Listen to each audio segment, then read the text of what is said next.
Howdy y'all, I'm Katz, and today we're going to be talking about banding in crochet. So what is banding? Well, banding is something that happens when we work in rows. So if we look really closely at this piece, just single crochets worked in rows, it almost looks like there's stripes or bands going across it, right? We've got like a line and some stitches, a line and some stitches. That's what banding refers to. You can also kind of see it if I fold it down. These kind of switch off into nice, easy peasy little sections, right? Those would be each individual band. And what causes this is crochet stitches have a front side and a back side.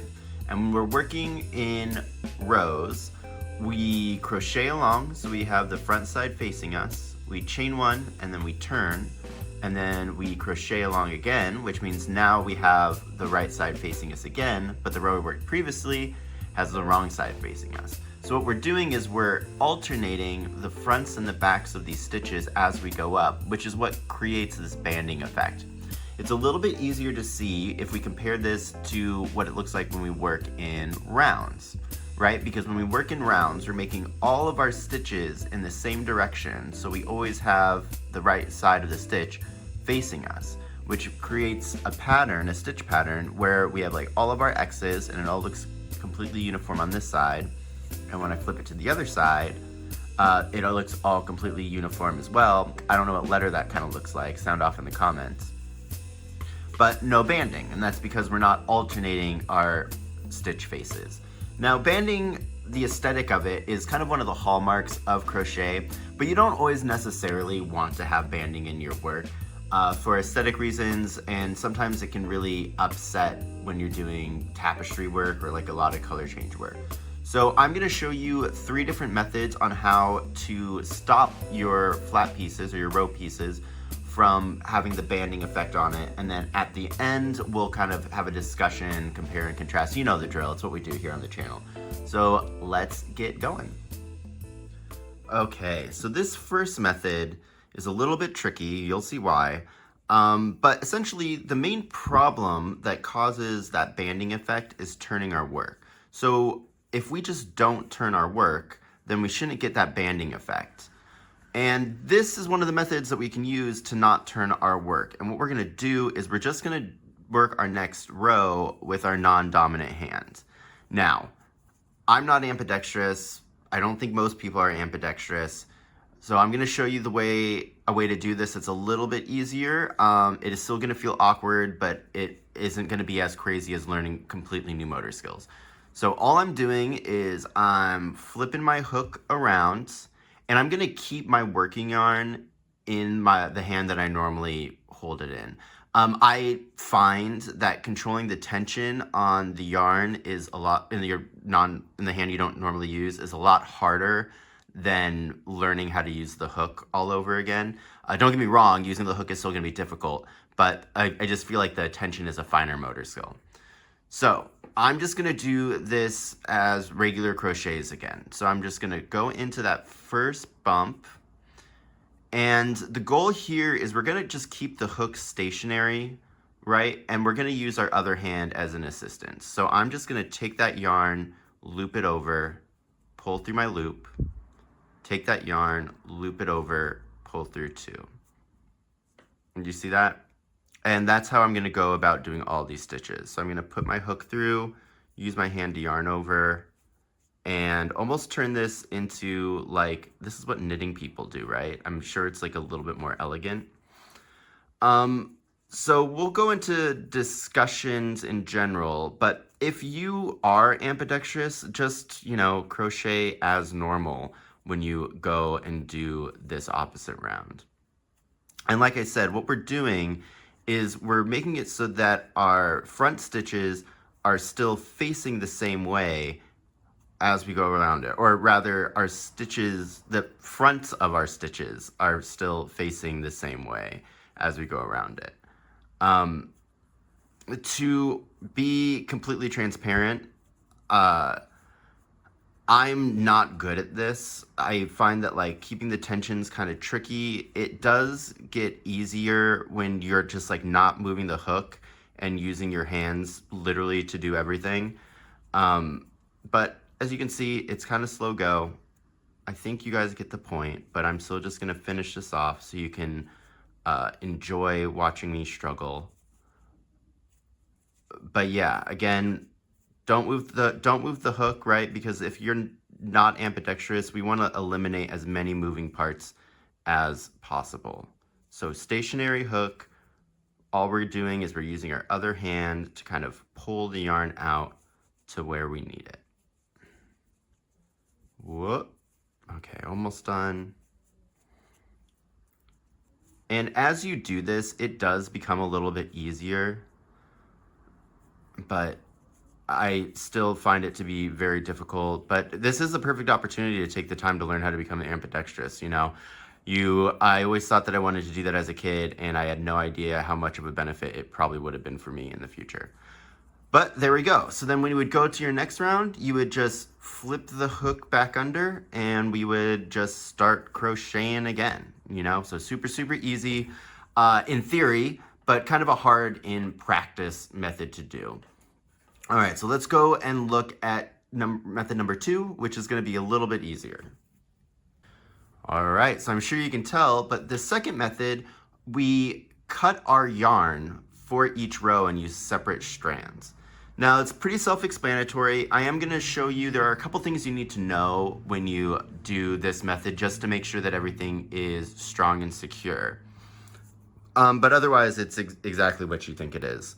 We're going to attach our yarn in the row, and then we're just going to crochet across, end it, and once we get to the end of the row, we're gonna cut the yarn. So I'm just gonna go right into that first stitch of the row. And this is the one way of attachment where you would do it normal. So we'd put a loop on our hook, pull that through, chain 1 just to secure that in place. And then we do our first single crochet in that exact same stitch. Oops, and then work our way across. So this method is really, really great. You know, it's pretty easy and simple to do because you're literally just doing normal crochet. The only thing that's different is that we're gonna be cutting our yarn at the end.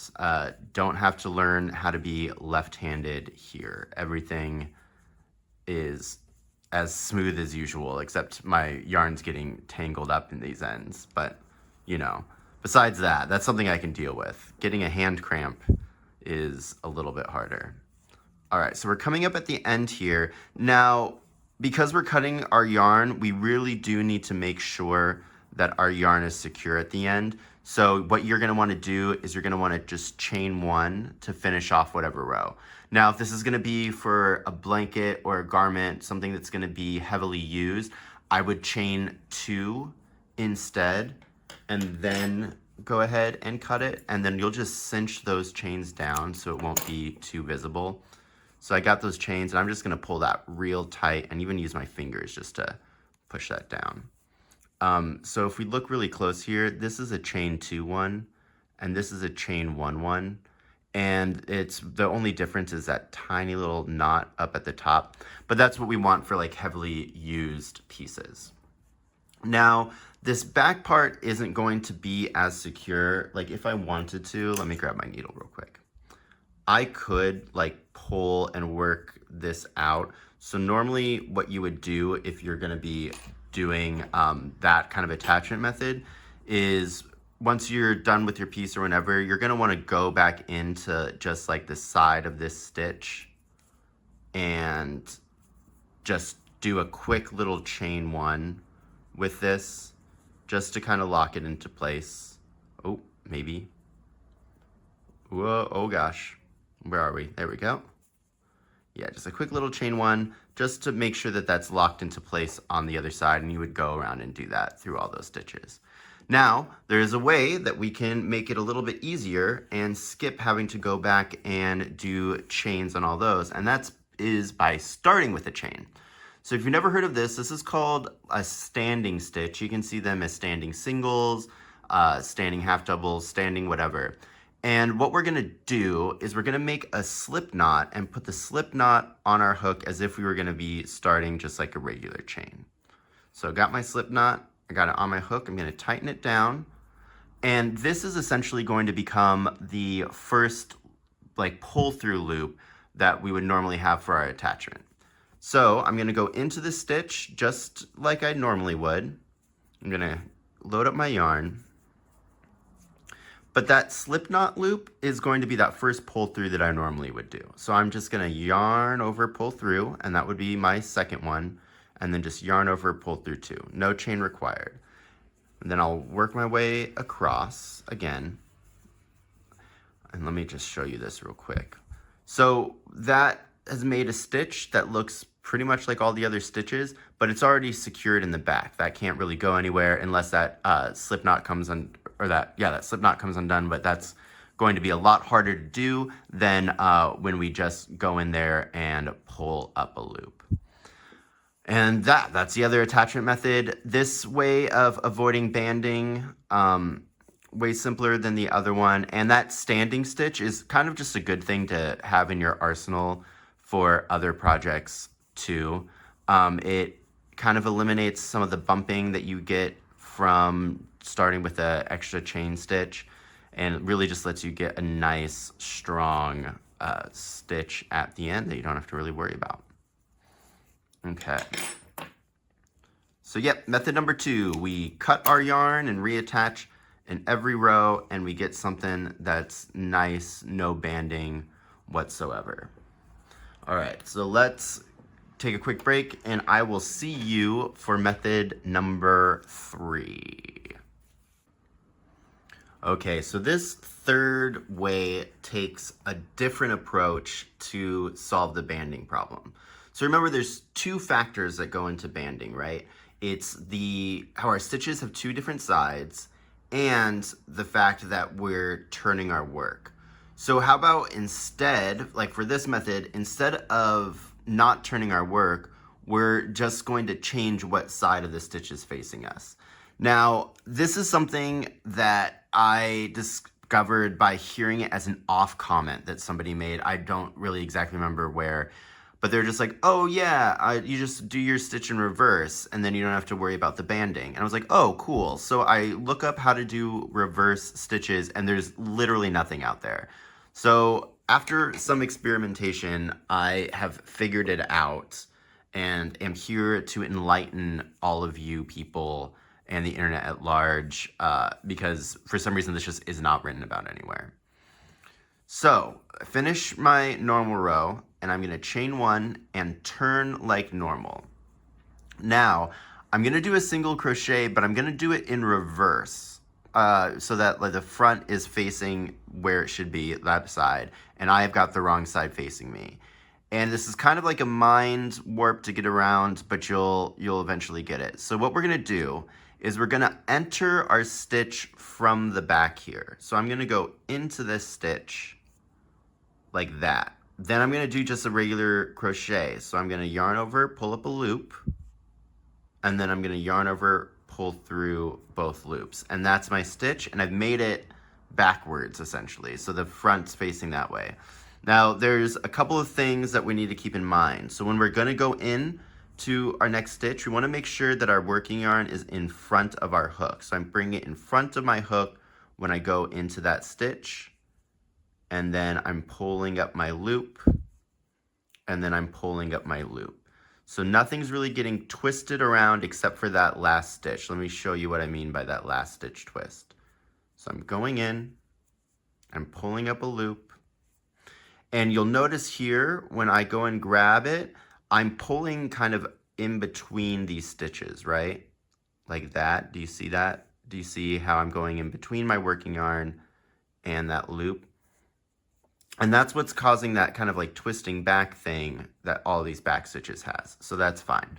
Now, we need to make sure that our yarn is in front of our hook. If we did it with the yarn behind and we pull up, we're gonna have 3 loops on our hook, which we don't want because we're adding an extra twist in the front, so the stitch is not gonna look the same. So again, I'm going behind, going in, pulling up my loop, and doing a regular crochet. One other kind of easy tip is notice the way that my hook's moving. So I'm going in, And when I'm pulling up, I'm almost doing like a half circle rotation with it. And this is what kind of makes it easier to do this. So I'm going in and I'm turning my hook over and then pulling through. It makes it just a lot easier than if I was gonna go here, because then when I try to pull through, I'm just gonna lose that loop. So we're gonna go in, we're gonna loop and turn, and then we're gonna pull through. Now the thing that's nice about doing these reverse ones is you can do any stitch, right? So if I wanted to do a half double or a double crochet, we just need to think about, we need to make sure that our yarn starts, our hook starts behind our yarn. So if I wrap around, go in, yarn over, pull up a loop, I still have the right amount of loops on there, yarn over, pull through 2, the yarn over, pull through is a little tricky, yarn over, pull through 2. I just made a reverse double crochet. And you can apply this to, so far, any stitch. I've done like a couple specialty stitches using this method, and they've also worked. You just need to make sure that whatever you need to do to start, the yarn is in front of your hook. And you'll be able to notice because you'll have the wrong amount of stitches in one of your pull-throughs. But as you start going and doing this, it becomes pretty fluid and easy to do. Way easier than doing that like pseudo left-handed method when you don't split the yarn. And we don't really have to worry about those ends, but we'll save that discussion for the discussion section. So again, I'm keeping the yarn in front of my hook as I pull through, yarning over, pulling through. And then once I get to the end, I would just do it as normal. So I would chain 1, and then I would turn my work, and now we have our stitches looking similar, pretty much the same. But that is it for the tutorials. Those 3 different methods. Remember, we've got, I guess, what would we call this? Reverse crochets. Then we have our cutting method, and then we've got our non-dominant hand method. So we'll go to the discussion section and we'll have a little chat about these 3. But if you're just here for the tutorials, see you later. For everybody else, see you in a minute. Okie dokie. So let's go ahead and talk about each one of these methods individually, and then we'll do some comparisons. So this first one, right, using your non-dominant hand, phenomenal if you're ambidextrous, you know what I'm saying? Like, I think there's more people in the world that speak Icelandic than are ambidextrous crocheters. And to be honest, this was my first time ever doing it with my non-dominant hand to make this swatch for you guys. I will say that after the first couple of rows, it became a lot easier and a lot more fluid. So maybe with practice, it would get better. But at the same time, you know, I'm using one hand to do everything. Maybe if I could hold the yarn in my other hand, skill issue, I know, and go through, then I would maybe use this. But as of right now, I just don't think that this is super feasible. And I do think, again, this is my fault because of the tension, that these stitches just are very inconsistent. We've got holes all over the place, but at the beginning, but I mean, as I went on, I did get better. But yeah, I don't know. I just don't think it's a practical advice to tell somebody like, oh, just do it with your non-dominant hand. You know, that's just kind of silly. Now for the cutting one, I do really like this method. I think it gives really nice, beautiful, consistent looking stitches, which is what we're trying to look for when we're not doing bands, or to avoid the banding rather. But major issue here, right? Like all of these ends. Now, there are ways to deal with these ends. Let me show you what you might think to do at first, where you would just encase the side that you start off, but you don't necessarily want to do that, and you can really kind of tell here, but because all those ends are encased, it's adding more bulk, so eventually this little bump is just going to grow bigger and bigger and bigger. So what most people will end up doing with these ends is I'm not going to do a demonstration now, but I'll just mention it so you can go look it up. I'll probably do a video on this later.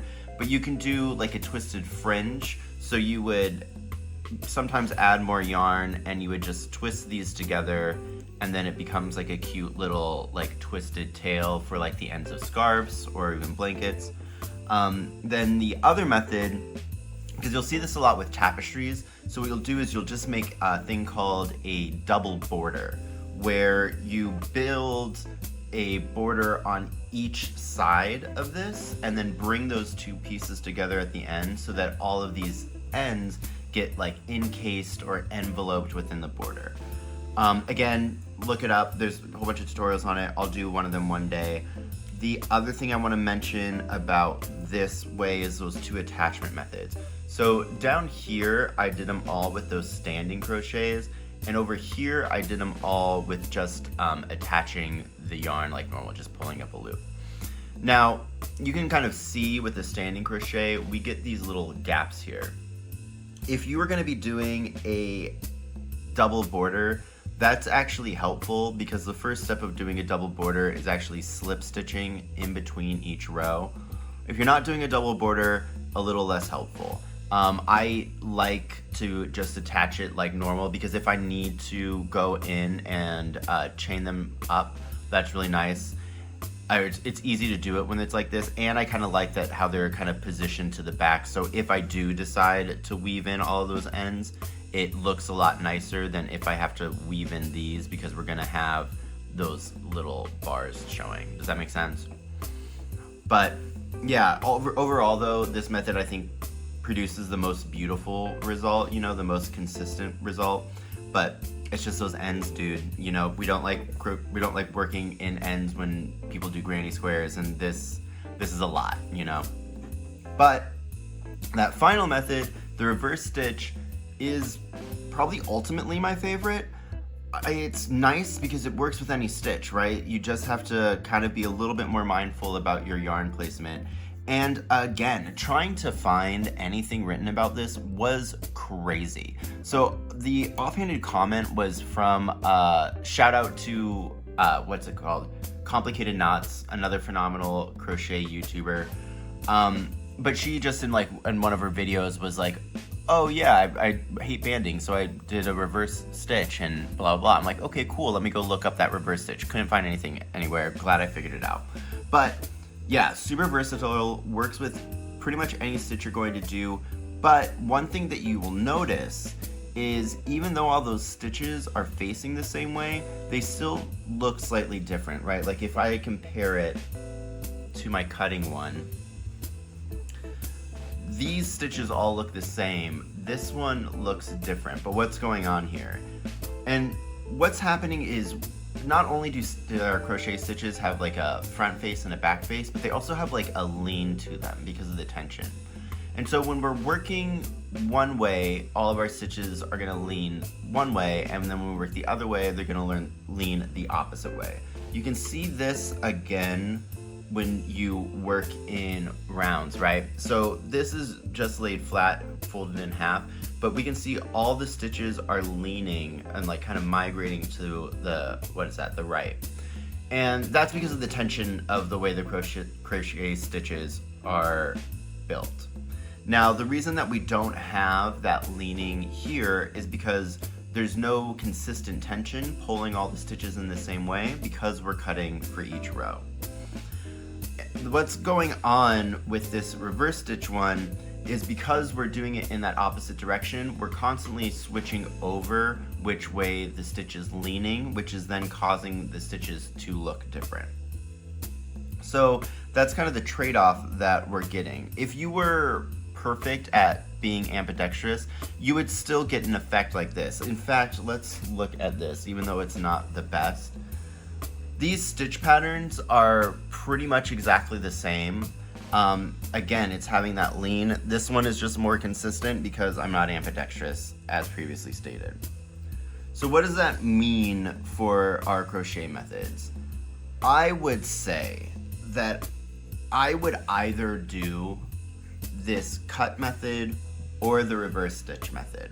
If you're really looking to have those perfect, consistent looking stitches, you're gonna need to do the cut method and deal with the ends. If you've seen my Pokeball video, in it I mentioned the Pokeball pattern that I made on Etsy. Go check it out, $5. But in it, there's an Ultra Ball, and for the Ultra Ball, we work them in rows that are cut at each end. And it's not that big of a deal there because, again, we go around and we encase these ends with the inside of the ball, so we don't have to sew them all in. So it's kind of just thinking about what your finishing technique is going to be on which one you're going to use. I would say in most cases, if you're just trying to avoid the banding effect, I think doing the reverse is probably the best. But if you're really worried about the consistency for like color work or tapestries, then you're gonna saddle up and I would do this cutting one. And realistically, weaving in ends is a pain, but it's not too terribly difficult. But yeah, that's gonna be the video for today. Thank you guys all for watching. Remember to comment, like, and subscribe. We've got one more video, I think, before we release, it'll probably be on technique, before we release the next crochet along pattern. And speaking of that crochet along pattern, it's a pretty big guy. So I'm thinking what we're gonna do is release it in parts. So maybe I'll put up the written pattern up on Etsy for purchase if you want to get it right away. But then each week I'll release like a part 1 where we do one section of the thing, and then part 2 where we do another section, just so that we don't end up making like a 5-hour long video, and it gives me time to like edit and not feel rushed with everything. But yeah, that's gonna be it for today. I hope you all have a great time, happy hooking, and yeah, see you later, bye! Howdy y'all, I'm Kat, and have you ever wondered why you get that weird striping effect when you crochet in rows? Well, I've got the answer for you and 3 different ways to make that motorcycle stop driving.